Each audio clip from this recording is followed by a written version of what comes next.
Sir नमस्कार। नमस्कार भैया। सर गाजियाबाद विधानसभा 56 उपचुनाव AIMM पार्टी से आप उम्मीदवार हैं, तो कैसा चल रहा है आपका चुनाव प्रचार और क्या आपको जनता का रिस्पांस मिल रहा है और जनता के बीच किन उपलब्धियों को लेकर आप जा रहे हैं? ऑल इंडिया मुस्लिम लीग बहुत अच्छा चुनाव लड़ रही है और प्यार भी मिल रहा है। हाँ जी, हाँ जी, अन्य दलों का समर्थन भी मिल रहा है। हाँ जी, हाँ जी, हाँ जी, समर्थन भी मिल रहा है जी। और ये चुनाव है जमीनी मुद्दों को लेकर के, और जो प्रत्याशी चाहे वो विपक्ष के हैं या सत्ता पक्ष के हैं, जब वो जमीनी मुद्दों पर जा ही नहीं रहे तो चुनाव किस मुद्दे पर लड़ रहे हैं? AIMM की पूरी टीम पिछले लगभग महीने भर से, उससे पहले तो काम करती है, धरना प्रदर्शन शोषित पीड़ित समाज को लेकर के, और जो एक हमारा संगठन है युवा से दल, वो 15 सालों से काम कर रहा है। लेकिन एक महीने से हम लोग घर घर जा रहे हैं, उन गलियों का पता कर रहे हैं। अच्छा, हाँ जी, उन गलियों में पता कर रहे हैं, उन गलियों का हम पता कर रहे हैं जो आज़ादी के बाद कोई वहाँ पहुँचा ही नहीं है। गाजियाबाद एक पुराना शहर है और कई मूवियाँ गाजियाबाद में बनी, गाजियाबाद की दबंगई दिखाई गई मूवियों में, गाजियाबाद का जिला गाजियाबाद बनी, लेकिन गाजियाबाद की मोहब्बत और जो है प्यार नहीं दिखाया गया, जहाँ पर सभी जाति मजहब के लोग एक समान रहते हैं। आपने देखा होगा एक महाराज है यहाँ डासना में, यतीन आनंद करके है, उन्होंने जो है सांप्रदायिक ताकत को बढ़ाने के लिए और जातीय संघर्ष कराने का प्रयास किया। लेकिन ये गाजियाबाद की धरती की खुशबू है, वो हवा है जो मोहब्बत का पैगाम देती है, कुछ नहीं हुआ। अब मैं बात करता हूँ नेताओं को लेकर के। गाजियाबाद में बड़े बड़े नेता दिए और मैं उन सीनियर लोगों को सलाम करता हूँ, लेकिन आज भी ऐसी गलियाँ हैं जिनकी संख्या ज़्यादा है जहाँ आज़ादी के बाद कोई नेता नहीं पहुँच पाया। AIM का झंडा पहुँचा, AIM का प्रत्याशी पहुँचा, AIM के लोग पहुँचे, तो वहाँ पर मैंने उन लोगों से बात करी जिनकी एज 55-60 की है, जो पोते पर पोते हो गए, कि आज तक कोई भी विधायक प्रत्याशी उन गलियों में नहीं पहुँच पाया जो AIM का पहुँचा। और उनकी क्या मांगे हैं जो पिछले 70-75 सालों से एक आदमी की मांग होती है, ना खरंजे बनी, ना नानी बनी, ना पेंशन बनी, तो फिर हम विकास किसे कहें? गाजियाबाद की स्मार्ट सिटी किसे कहें? जब आप गलियों में जाते हैं तो आज भी जब आप जाएंगे आपको पता नहीं पड़ेगा कि रोड में खड्डे हैं, खड्डे में रोड है। जब आप जाएंगे उन परिवारों से मिलेंगे जो पिछले 50 सालों से बिजली का बिल दे रहे हैं, टैक्स दे रहे हैं, वोट दे रहे हैं, लेकिन विकास नहीं। अब मैं कुछ ज़मीनी मुद्दों की बात करने का प्रयास करूंगा। हमारे लाइन पार क्षेत्र सबसे बड़ी आबादी है, लगभग 3.5 लाख वोटर यहाँ वोट करता है और 15 से 70% आबादी लाइन पार है। और लगभग चाहे वो प्रवासी मजदूर हैं या फिर वो यहाँ के लोकल लोग हैं, लगभग 10 से 15 लाख लोग का मैं एक अनुमान है, क्योंकि नई नई कॉलोनियाँ बचती जा रही हैं। लेकिन हर बार सरकार का बजट पास होता है, हर किसी अलग अलग योजना को लेकर के, लेकिन वो बजट सिर्फ पेपरों में बन के रह जाता है। वो बजट जो है सिर्फ पेपरों में बन के रह जाता है, वो जमीनों पे नहीं आता। जैसे आज से लगभग 30-40 साल पहले धारा स्कूल बना, उस समय इतना ट्रैफिक नहीं था, रोडों का निर्माण नहीं था और लोग दूर दूर से आते थे। आज हाईवे बन गया है, फुटब्रिज नहीं बना जिससे हादसे होते हैं, तो एक और इंटर कॉलेज अगर दे दिया जाता तो वो गरीब मजदूर ठेली पटरी वाले लोग पढ़ते, वो हादसों का शिकार न होते।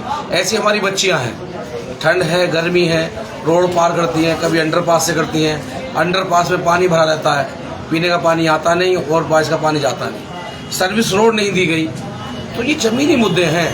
सरकार बनती गई, फंड बढ़ता गया। आपके कहने का गरीब जो परिवार है, मूलभूत सुविधाएं नहीं मिली, पब्लिक पत्ती में बैठा व्यक्ति है, लास्ट पंक्ति में, उसका कभी विकास हुआ ही नहीं। आज भी इस जिले के लोग बड़ी संख्या में दूर दराज दूसरे जिलों में काम करने जाते हैं। ऐसी क्या समस्या है? पुराना शहर है, यहाँ पर सबसे ज़्यादा पार्षद भाजपा के हैं, मेयर भाजपा की है, विधायक भाजपा के हैं, सांसद भाजपा के हैं, और पिछले 10 सालों से डबल इंजन सरकार चल रही है। लेकिन सिर्फ पेपरों में बजट बनता है, वो फिर वो भाजपा के नेताओं के घर जा करके वो फंड दम तोड़ देता है, गरीब परिवार नहीं पहुँच पाता। अभी आपने फेस किया होगा कि सुबह 8 बजे से लेकर के और 10 साढ़े 10 तक और शाम को 5 बजे से लेकर के 9 बजे तक ट्रैफिक रहता है। यहाँ पे काशीराम योजना आवास है, वहाँ पे एक पुल है, अगर आप उस पुल को अगर डबल कर देते, अगर भाजपा की नीयत साफ होती, तो कितनी परेशानियों का हल निकलता गरीब मजदूर लोगों को। जहाँ सोसाइटी है, बड़ी बड़ी पोच एरिए हैं, सोसाइटी बाद में बनती है, पहले वहाँ के बिल्डर अधिकारियों से मिलकर के बड़े बड़े रोड बनवा देते हैं और उन रोड का पैसा वसूलते हैं स्क्वायर फुट के हिसाब से। लेकिन जो गरीब है, जो सबसे ज़्यादा वोट करता है, जो इन पार्टियों के झंडे डंडे ठाता है, दरी बिछाता है, इनकी भीड़ का हिस्सा बनता है, उनके हक में कुछ नहीं आता। अगर आता है तो या तो वो मौत आती है, जो वो बेचारा भूखमरी से मर जाता है, अच्छा इलाज ना होने के कारण मर जाता है, कई बार तो रेल में बेचारा वो मर जाता है। अभी उसी के साथ साथ अगर आप देखेंगे तो जब भी यहाँ कोई नेता आया किसी भी दल का, वो लाइन उस पार आया। अभी चुनाव का दौर है, आज समाजवादी विपक्ष में है, कल हो या ना हो समय जानता है। अखिलेश यादव जी भी आए तो लाइन उस पार आए और बढ़िया से एक होटल में, एक हॉल में मीटिंग करी जिसमें एसी चल रही थी और चले गए। और उसके बाद कह गए कि वोट दे देना। और भाजपा की मट्टी खराब हो चुकी है। पहली बार आज़ादी के बाद कोई मुख्यमंत्री रोड शो करने के लिए यहाँ पर आया लाइन इस बार, क्योंकि नाराजगी है। कोई एमएलए यहाँ का नहीं बना। ये मेरी गुजारिश है यहाँ के आवाम से कि जब आप बड़ी संख्या में यहाँ रहते हैं, लाइन पर आपकी ज़्यादा जिम्मेदारियाँ हैं, तो आप अपनी जिम्मेदारियों का क्यों सही से निर्माण नहीं करते, जिससे किसी अच्छे आदमी को चुन लें। तो ये छोटी छोटी बड़ी समस्याएं हैं जिनको लेकर ये समस्या चलती आ रही हैं। तो मेरा बस ये कहना है कि इस बार अगर वो वोट करें तो वो इसको सोच कर करें कि लाइन पार विकास कौन कर सकता है, और उसको तो बिल्कुल ना करें जो बड़ी बड़ी संपत्तियों का हवाला दे रहे हैं। जो व्यक्ति आज से 30 साल पहले, 20 साल पहले इनकम टैक्स अगर सही से जांच कर ले, आज वो 50-100 करोड़ की संपत्ति लेकर बैठे हैं, वो कहाँ से आई। नेता होना अच्छी बात है, लेकिन करप्शन नेता होना बड़ी गलत बात है। तो गरीब परिवार के व्यक्ति को मौका दे, एक मजदूर के बेटे को मौका दे जो आपकी भावना को जानता है। मैं सुबह निकलता हूँ 8-9 बजे चुनाव के समय से हट करके, और शाम को 12 बज जाते हैं। कहीं कोई एक्सपायर हो गया, कहीं कोई दुख है, कहीं कोई किसी को स्कूल में एडमिशन नहीं मिल रहा है, किसी की पेंशन नहीं बन रही है, कोई विधवा बहन है उसके जो है परेशानी आ रही है, कहीं किसी बहन की बेटी की शादी नहीं हो रही है। तो जो हमारी टीम है वो आपस में जो है कंट्रीब्यूशन इकट्ठा करके उसका मदद करने का काम करती है। कोई नेता बताइए जरा, 10 साल का रिकॉर्ड आप उठाकर देख लो, जितने भी यहाँ नेता आज चुनाव लड़ रहे हैं, कितने उन्होंने धरने, प्रदर्शन, ज्ञापन गरीब लोगों को लेकर दिए हो, कितनी मांग उन्होंने थाने चौकी पर करी हो जिससे कि परिवार की मदद हो सके। सब हवा हवा है। तो इस बार जनता तय करेगी कि किसको चुनना, कौन जमीनी नेता है। अच्छा, भारतीय जनता पार्टी जो है अपना विकास नहीं गिनवा रही है, नारे लगा रही है बटेंगे तो कटेंगे। योगी बाबू भी आते, बड़े बड़े होर्डिंग उन्होंने लगवा दिए, उस पर लिखवा दिए बटेंगे तो कटेंगे। विनाश काले विविध बुद्धि, काल अच्छा भैंस बराबर, नाथ न जाने आंगन टेढ़ा। अगर कोई पढ़ा व्यक्ति इस बात को कहता तो मैं शायद मुझे परेशानी होती। अब जिनकी एजुकेशन ही इतनी है, दुर्भाग्य से कोई चाहे कोई भी, कोई विधायक बन जाए, मंत्री बन जाए, मुख्यमंत्री बन जाए, अब मैं उनके लिए क्या बात करूं। और उससे ज़्यादा दुख मुझे ये होता है कि आज कौन सा घर ऐसा है अगर किसी के माँ बाप ना पढ़ पाए हों तो बच्चे आज हाई एजुकेशन ले रहे हैं, चाहे बेचारे वो कर्जे से ले रहे हों, क्योंकि रोजगार तो है नहीं। और एजुकेशन इतनी महंगी कर दी गई प्राइवेट कॉलेज में, लेकिन वो ले रहे हैं और फिर वो वोट दे रहे हैं। तो ये जनता का दुर्भाग्य है कि जो काटने की बात करता हो, मारने की बात करता हो, हिंदू मुस्लिम की बात करता हो, रंग में भेदभाव की बात करता हो, सब्जी ठेली पटरों पे जातियों के नाम लिखवाने की बात करता हो, ये कैसे देश का निर्माण करना चाह रहे हैं। तो उनसे ज़्यादा दुख मुझे ये होता है कि इस देश की जो आवाम है वो उनको वोट क्यों कर रही है। जब हम किसी को खून देने जाते हैं, कोई पूछता है कि ये दलित का खून है, मुस्लिम का खून है, ये पारसी का खून है, ये ईसाई का, सिख का खून। जब हम किसी बहन बेटी का कन्यादान करने जाते हैं तो ये सद्भाव है हमारा, ये हमारे देश की संस्कृति है कि नहीं यार कन्यादान करने जाएंगे, कुछ देंगे, उस परिवार की जो है मदद होगी। जब हम नहीं बढ़ते, जब चुनाव आता, जब हमारे जो है हमें बंटना चालू हो जाता है, और तब की किसी के खून देने से के बराबर जान बचती है। लेकिन अगर कोई नेता ऐसा जीतता है जो देश को बांटा जाता है तो हजारों खूनों की हत्या होती है। तो ये चीज़ें हमें समझनी पड़ेगी। जनता को ये समझना है कि वोट किस मुद्दे पे करना है। मैं कोई नेता नहीं हूँ, मैं गर्म भाषण दूंगा, मैं बड़ा सहनशील व्यक्ति हूँ, जमीनी बात करता हूँ। अभी कई मामले ऐसे आए जहाँ भाजपा ने मदद करने का काम नहीं किया। अभी अंबेडकर रोड पर बेचारे रिक्शे वालों को मारा गया, पीटा गया।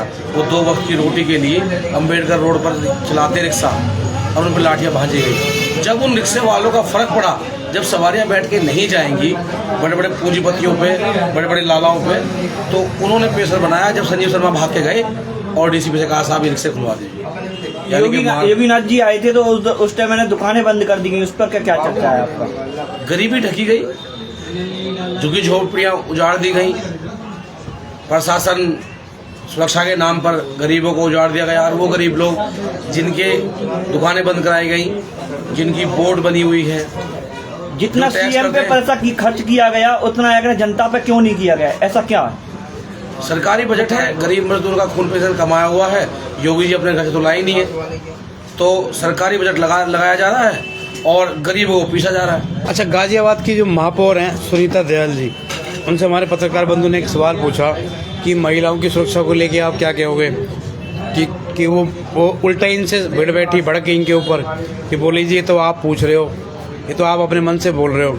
महिलाओं के प्रति जो है हमने सुरक्षा के प्रति सवाल पूछा था, उस सवाल का प्रश्न ना देके गाजियाबाद की जो महापौर हैं सुनीता दयाल उल्टी इन पत्रकार महोदय पे, टीवी के पत्रकार हैं, इन पे उल्टी वो भड़क उठी। इसके लिए आप क्या कहेंगे? मैं वो महिला है, मैं उनका सम्मान करता हूँ, और लेकिन एक बात कहना चाहूँगा महिला सुरक्षा को लेकर के, आए दिन ये जिला छोड़िए, इस देश में हर घंटे के हमारी बहनों को साथ जुल्म जाति अत्याचार होते हैं, उन्हें कोई सुनने वाला नहीं है। आधी बेचारी अपनी शिकायत कर पाती हैं, आधी नहीं कर पाती। और जो महापौर का बयान है, अगर उनको लगता है कि महिला को लेकर के आज कानून व्यवस्था ठीक है, तो मेरी आपके चैनल के माध्यम से गुजारिश है कि बिगड़ अपने लाव लश्कर के महापौर के पेट हटा करके रात के 9 बजे करीब आप निकलिए जरा रिक्शे में बैठ करके। अगर आपका दिल ना दहले तो कहना इस वक्त दृष्टि क्या होती है। यहाँ ये पता नहीं लगता कि शाम को हमारी बहन जो बेचारी ड्यूटी करने गई है, शाम को लौटेगी नहीं लौटेगी। जो हमारी बहन स्कूल पढ़ने गई है, दुख होता है उसकी, वो दोपहर तक स्कूल से या कॉलेज से आएगी या नहीं आएगी, ये आलम है। और ना तो आप कभी पूछना हो तो आप कुछ नहीं करना, आपको थाने चौकी पर जाकर खड़े हो जाइए 2 घंटे, आपको पता लग जाएगा। दर्जनों बेचारी बहनें, माएँ आपको बिलखती हुई मिलेंगी कि मेरी एप्लीकेशन नहीं ली जा रही, मेरी बेटी के साथ ये हो गया, मेरे साथ ये हो गया, मुझे किसी ने परेशान किया। सैकड़ों पूरे दिन में, और घंटे में दर्जनों मिल जाएंगी। कल उन पर कोई रिपोर्ट करना नहीं चाहता। कल चुनाव की तारीख है 20 तारीख, और चुनाव वोट डालने लेंगे तो परसों। देखिए, मैं फिर कहना चाहता हूँ, जनता को क्या संदेश देना चाहिए? जनता इस बार जो है जमीनी मुद्दों पे वोट करे। और अब तक जनता ने, चाहे वो आज से 20 साल पहले समाजवादी को जिताया हो, यहाँ से कांग्रेस के भूतपूर्व सांसद रहे हों, और भाजपा का एक गढ़ माना जाता है, इस बार इन सब चीज़ों को नकार के एक गरीब मजदूर किसान के बेटे को मौका दे, जो आपके लिए दिन रात काम कर रहा है, घर घर जा रहा है, और इस जात पात ऊंच नीच भेदभाव रंग से ऊपर उठ कर वोट करे। AIM को वोट करे, पतंग का बटन दबाए जो मशीन पे 8वां नंबर है, और इस बार ये दिखाए कि जो लोग सिर्फ विकास अपने घर का समझते हैं, जनता का नहीं समझते हैं, उनको नकारे। तो ये मेरी आपके चैनल के माध्यम से अपील है कि आने वाली 20 तारीख सभी वोट करें। और दूसरी गुजारिश कि वो AIM को वोट करें, पतंग का बटन दबाए, मशीन पर 8 नंबर। अच्छा, योगी जी का रोड शो हुआ तो आपका कोई बड़ा नेता भी आज लास्ट चुनाव प्रचार में कोई आएगा? देखिए, कल हमारे नैयर साहब हैं, उत्तराखंड के प्रदेश अध्यक्ष हैं, उनका रोड शो जो है आज हमारा होगा। कल हमारी केला भट्टा में सभा हुई थी, बाकी हम नुक्कड़ सभाएं कर रहे हैं। और देखिए, मेरा मानना ये है कि कार्यकर्ता से कोई बड़ा नहीं होता, सब एक पार्टी के सिपाही हैं, काम करने वाले हैं। एक मन की उमंग होती है कि कोई हमारा कोई सीनियर आए, लेकिन जो बेसिक मुद्दे होते हैं वो जमीन पर जाने वाले होते हैं। और जो लोग जमीन में काम करते हैं ना, उनको जनता एक्सेप्ट कर लेती है। जिनके अंदर डर भय होता है वो इंतजार करते हैं कि सीनियर नेता आएगा। तो जो हमारे नेता हैं वो तो हमेशा जनता के बीच में रहते हैं, चाहे वो अपने विचारों के माध्यम से, अपने काम के माध्यम से।